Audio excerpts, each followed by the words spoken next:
yang lagi diuji atau dicoba diberikan penyakit fistula ani. Dan fistula ani itu insya Allah bisa sembuh total. Seperti biasanya, jangan lupa subscribe, like, and share ke teman-teman. Semoga video kali ini bisa bermanfaat buat hiburan kita semua.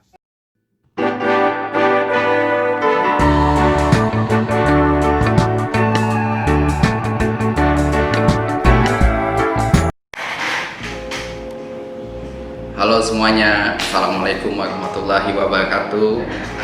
Kembali lagi di channel saya, Ilham Abdul Rahman.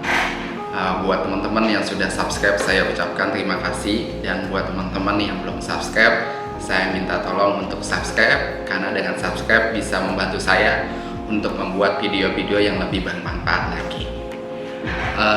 Pada kesempatan kali ini, saya nggak bahas tentang, biasanya vlogku isinya tentang traveling, terus juga edukasi dan yang lainnya, serta aktivitas sosial. Kali ini kita akan ngebahas sedikit tentang fistula ani. Nah, kenapa aku bahas video tentang fistula ani? Ini tuh kayak bentuk suatu najar. Jadi dulu tuh aku pernah punya penyakit fistula ani, terus kurang lebih selama 2 tahunan, terus diambil tindakan operasi di klinik Prabeswari Dr. Panji, dan alhamdulillah sekarang sudah dinyatakan sembuh total. Jadi sebagai bentuk thank you banget untuk Dr. Panji, atau sebagai bentuk terima kasihnya, aku mau dedikasikan video ini untuk menceritakan perjalananku terkait penyembuhan penyakit fistula ani, sehingga mudah-mudahan video ini bisa bermanfaat nih buat teman-teman di luar sana. Alhamdulillah, buat saya pribadi, saya sudah melewatkannya, dan alhamdulillah sudah sembuh kurang lebih 1 tahun yang lalu. Oke, seperti yang tadi aku mention, kalau aku pernah ngalamin penyakit yang namanya fistula ani di tahun 2017. Nah, fistula ani ini adalah terjadinya terowongan di antara usus besar ke daerah anus yang disebabkan oleh infeksi, dan biasanya disebabkan oleh abses di sekitaran anus. Nah, abses itu nama lainnya dari bisul. Nah, terowongan ini nggak terowongan besar, mungkin terowongan kecil seperti mungkin kayak sebesar rambut, atau ya pokoknya terowongan kecil gitulah. Nah, ini disebabkan oleh si infeksi dari absesnya. Mungkin detailnya mungkin teman-teman bisa cari banyak di Google yang menjelaskan tentang fistula ani. Kasarnya fistula ani ini pokoknya disebabkan oleh bisul atau abses di sekitaran anus. Jadi ketika, mungkin kan biasanya kalau bisul itu kan tumbuhnya di sekitaran pantat ya, kayak gitu. Nah, ini dia munculnya di sekitaran anus, dan absesnya tidak sembuh total, masih ada darah dan tumpukannya atau nanah, terus terjadi infeksi, terus akhirnya menyebabkan itu yang namanya fistula itu. Nah, seperti itu poinnya. Nah, lalu aku kapan kena fistula itu 2017 di awal. Tandanya dulu itu kayak demam panas gitulah, demam panas, meriang gitu. Terus ada benjolan di sekitaran anus.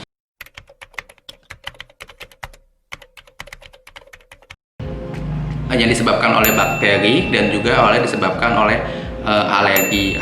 Dan kebetulan aku punya alergi, yaitu alergi makanan seafood itu, dan juga alergi itu aku sering banget kalau misalnya lagi main bulu tangkis, terus udara agak sedikit dingin, terus tiba-tiba suka agak gatal sendiri ya, atau disebut juga gidu gitu ya. Itu ciri-ciri orang yang punya alergi. Nah, alergi ini, orang-orang yang punya alergi itu cukup rentan terkena dengan yang namanya fistula ani, seperti itu.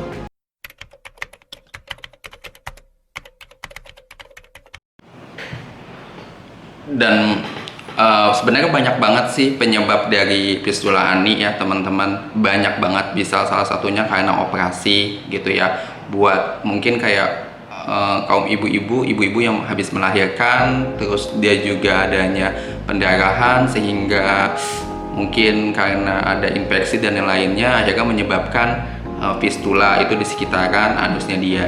Bahkan anak bayi pun juga ada yang kena fistula gitu. Nah, tapi fistula ini lebih banyak, hampir 70% tuh menyerangnya adalah laki-laki gitu. Dan usianya juga beragam, rata-rata sih memang yang di atas 40-an, dan banyak juga yang anak muda, usia 25, 22 gitu ya, 30 kena fistula ani. Dan fistula ani ini adalah tergantung dari kondisi tubuh dan juga perilaku hidup kayak gitu. Dan aku menggarisbawahi kalau fistula ini bukan salah satu penyakit yang menular gitu ya, kayak mungkin banyak juga orang berpikir oh fistula ini karena penyakit atau pola hidup misalnya seks anal atau yang lainnya kayak gitu ya. Mungkin itu salah satunya gitu, tapi banyak yang disebabkan oleh pola hidup dari si orang tersebut. Nah, ada juga fistula yang akibat karena wasiar. Jadi dia, kalau wasiar kan tahu ya, embeyan terus dia berdarah gitu ya, terus akhirnya darahnya itu di sekitaran anus terkena kotorannya atau fesesnya, terus terjadinya infeksi ya, akhirnya menimbulkan yang tadi fistula. Karena kenapa? Akhirnya dari dalam anus terus dia mencari celah ke dinding-dinding sekitaran anus, terus akhirnya jadi bengkak, jadi abses, terus jadi fistula kayak gitu.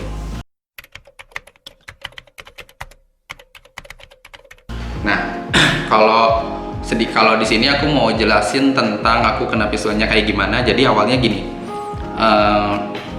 yang tadi aku bilang aku punya alergi. Di dalam tubuhku tuh udah punya, ibaratnya udah punya potensi untuk kena fistula karena tubuhnya itu gampang terkena alergi. Yang pertama aku alergi gatal-gatal karena makanan seafood, dan kedua juga gara-gara udara. Jadi aku sering banget kalau habis hujan terus dingin, terus lagi berpanas-panasan main olahraga gitu ya, main badminton apa, tiba-tiba gatal sekujur tubuh. Itu udah sering banget. Nah, kayak gitu. Terus yang kedua, jadi aku dulu pernah diare hebat, terus kita kan mules banget ya, terus kayak diare kan malas banget buang air besar berkali-kali gitu. Jadi ada di posisi aku lagi dalam perjalanan kerjaan yang harus keluar kota, dan itu diare hebat, terus ditahan gitu, diarenya tuh ditahan gitu ya. Dan saat itu kayak habis olahraga terus nggak mandi lagi, nggak ganti pakaian kayak gitu, terus akhirnya muncul tuh benjolan kayak abses atau bisul di sekitaran anus kayak gitu. Aku pikirnya dulu tuh ya udah kayak melenting biasa, kayak anus biasa gitu. Nah, pas udah gitu kempes biasa gitu ya, kayak bisul biasanya, ya udah habis bengkak ya udah kempes gitu, keluar nanahnya. Nah, ternyata aku diare lagi. Nah, pas diare itulah kan deket banget nih sama anus si absesnya, terus berarti kan sekitarannya banyak darah ya, banyak potensi darah. Terus terkena lah, mungkin karena aku BAB dan yang lainnya tahan BAB, akhirnya mungkin di dalamnya tuh tercampur dengan kotoran dan yang lainnya, entah nggak paham gitulah. Terus akhirnya terjadilah yang namanya infeksi, dan akhirnya menciptakan yang namanya fistula ani seperti itu. Nah, kayak gimana fistula ani? Jadi dia mungkin di sekitaran anus, di pinggirannya. Jadi aku tuh kena pertama di pinggiran. Awalnya tuh kayak demam gitu ya, panas, demam, dan itu kayak bukan bisul biasa tuh, sampai pokoknya ngebet banget, sakit banget, menggigil dan yang lainnya. 2 atau 3 hari, terus habis itu dia pecah keluar kayak gitu. Pas sudah pecah ya enak gitu ya, 2 atau 3 hari hilang. Terus darahnya juga keluar banyak gitu lah, kayak keluar darah banyak gitu. Terus ya, aku pikir tuh kayak udah selesai, ternyata dia tuh kayak ngebikin celah gitu di pinggir anusnya itu, kayak apa ya, kayak ada lubang gitu loh, mata kecil kayak gitu. Dan dia tuh rapet, dan lama-lama rapet. Akhirnya ketika rapet dia nimbun lagi nanahnya, besar lagi, dan itu nggak enak banget. Nah itu jadi kayak kita susah jalan, ngebet dan lainnya, nggak bisa duduk dan lainnya, susah beraktivitas. Nanti dia akan, kalau sudah besar dia pecah, ketika pecah enak lagi, begitu terus. Jadi kayak frekuensinya tuh kayak sebulan sekali pasti muncul dan timbul. Nah lalu biasanya karena apa bisa munculnya itu? Pertama, biasanya kalau gue habis olahraga capek, nah itu tenaga deposit dan itu mempotensikan penumpukan cairan darah maupun nanah. Yang kedua, karena misalnya gue makan makanan yang proteinnya tinggi kayak telur, terus daging, mungkin kayak udang dan lainnya, itu akan potensi pemicu untuk kambuh lagi si fistula ini. Nah itu sering banget kayak gitu, sampai berbulan-bulan kayak gitu. Ya udah, awalnya gue nggak paham kayak gitu, kayak pikirnya ya udah ini bisul aja, tapi kok ini berperiodik kayak sebulan 2 bulan 3 bulan 4 bulan sampai kayak gitu. Nah akhirnya mulai tuh cari-cari di internet, browsing, oh ternyata ini fistula ani. Terus juga ada yang kayak obat katanya kasih pakai salep, oh oke, atau obat bisul, oh udah dijalanin juga. Nah gue pakai ramuan, pakai minyak tanah kayak gitu, katanya diolah seperti minyak tanah perih, dan itu cukup lumayan signifikan. Dan yang terakhir adalah direndam pakai RPK kayak gitu. Jadi biasanya kalau bengkak gue langsung rendam pakai RPK, terus dia akan pecah di dalamnya, dan itu tuh lumayan bersih dan lumayan kayak menghambat. Tapi itu semua balik lagi, sembuhnya itu nggak permanen, hanya sementara dan akan balik lagi tergantung pola makan dan aktivitas gue, seperti itu. Dan pastinya itu semua kan pasti nggak nyaman banget ya buat kita, misalnya kayak ya buat siapapun gitu ya, buat laki-laki maupun perempuan tuh nggak nyaman banget gitu ya, apalagi kita yang sering keluar kota. Sampai dulu gue sering banget pakai apa ya, kalau lagi kambuh itu kayak ventilizer gitu ya, kalau orang buat mens gitu, gue minta sama cewek gue sama kakak gue gitu untuk dibeliin kayak gitu. Terus kayak lucu sih gitu, karena itu kalau bisa lagi pecah tuh darahnya tuh bisa lumayan banyak gitu keluarnya, dan itu ya nggak enak banget ketika kita lagi meeting atau gimana pun.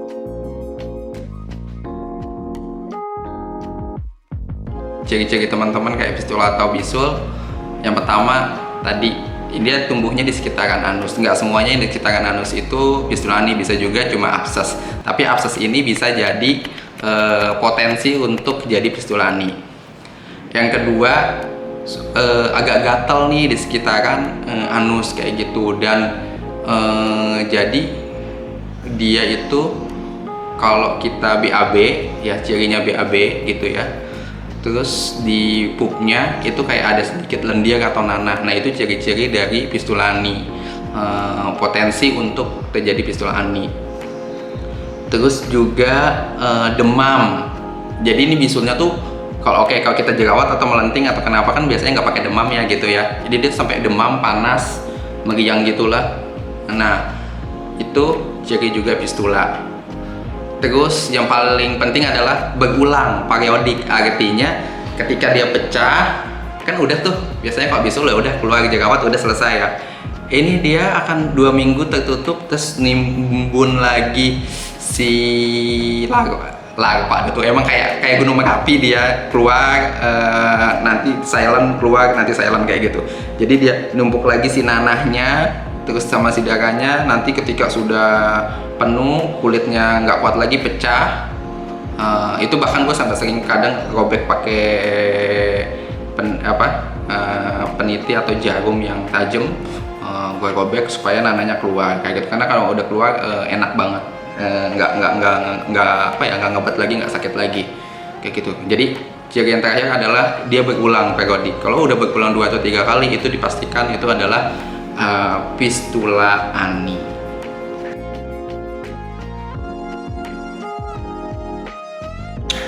Oke, itu gue 2017 tuh ngalamin kayak gitu, sampai akhirnya bener-bener kayaknya gue buat luka gitu, lubang.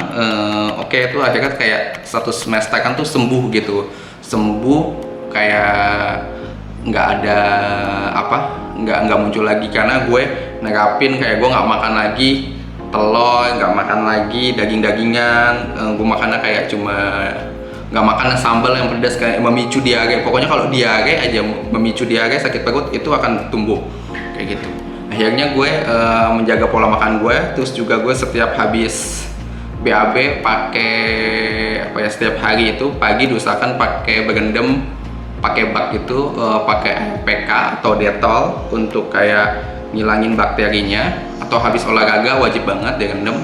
Itu gue lakuin dan itu sampai 6 bulanan tuh hilang gitu ya. Nah, 6 bulanan hilang, terus 2018 hampir setahun, terus di 2018 akhir ternyata itu kan tadi ada di sisi bagian atas, sisi dari anus bagian atas, ya lu bayangin sendiri lah ya. Terus ternyata dia muncul lagi di sisi bagian bawahnya.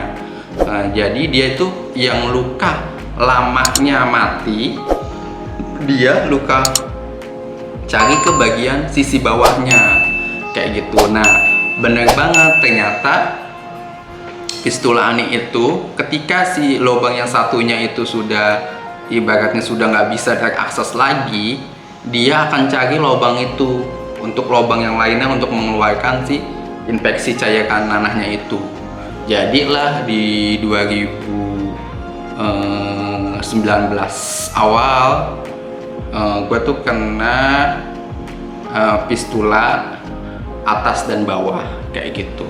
Ya udah, sebulan akan kambuh itu nggak enak banget, sampai akhirnya dengan segala macam obat dan yang lainnya. Tadinya gue juga mau operasi, gue juga takut gitu ya, sampai akhirnya di 2019 di akhir ini ya, di akhir bulan Juli Agustusan gue lupa gitu ya, akhirnya gue ketemu sama baca artikel, baca komen dan yang lainnya, grup-grup atau YouTube yang ada salah satu orang yang kena fistula, terus mereka berobat ke dokter Panji di klinik Prabeswari, terus sembuh. Akhirnya kayak gitu, akhirnya gue cari tuh riset tentang dokter Panji dan memang banyak yang sembuh karena dia punya metode yang lain.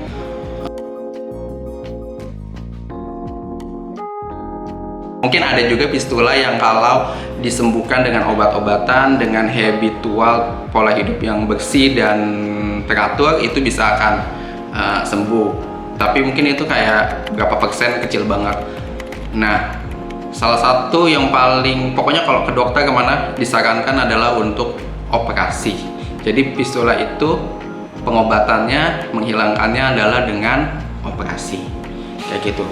Dan tipsnya gimana sih supaya kita kalau misalnya belum sanggup nih untuk operasi, karena memang operasi biayanya cukup lumayan mahal. Terus yang kedua adalah kayak belum berani nih nyali atau keberanian kita, dan juga perawatan, mungkin kita dalam masa pendidikan atau dalam masa pekerjaan, karena perawatannya tuh totalnya harus kayak 2 bulan itu kayak recovery di rumah kayak gitu, meskipun lukanya kecil.